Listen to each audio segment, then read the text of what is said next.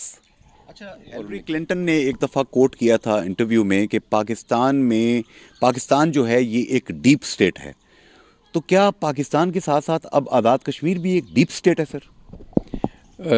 اس میں آپ کو کیا کہہ سکتا ہوں میں، نہیں نو کمنٹس نہیں، اس میں کمنٹ میں ضرور دوں گا، بیکاز حقیقت تو اسی طرح ہے، ٹھیک ہے جی، لیکن کشمیر کے اندر میں آپ کو ایک اور بات بتاؤں، فوج کو ہم بہت تنقید کرتے ہیں آرمی پہ، لیکن تنقید گزارا نہیں ہے، بات نہیں ہے گزارا، دیکھیں نا سر، بات یہ ہے نا، آپ کے پاس بریڈ اپنی دیکھیں نا کیا ہے، آپ کی پولیٹیکل ایلیٹ کیا ہے، وہ کرتے کیا ہیں، اگر یہ فوج نہ ہو، یہ فوج کا ڈنڈا نہ ہو، تو یہ لوگ آپ کو بیچ بٹا کے کھا جائیں، یہ پاکستان سارے کی پلاٹنگ کر کے جو ہے نا سندھ فلاں کو دیا ہو آپ نے، یہ اس کو گیا ہو، خود یہ یورپ میں بیٹھے ہوئے ہوں، آرمی انڈسپینسیبل ہے، کوئی شک نہیں ہے، آرمی۔ مجھے سابق chief justice Azad Jammu Kashmir high court justice Majid Malik صاحب کہا کرتے تھے کہ پاکستان آرمی کے بغیر سروائیو ہی نہیں کر سکتا، انڈسپینسیبل ہے یہ۔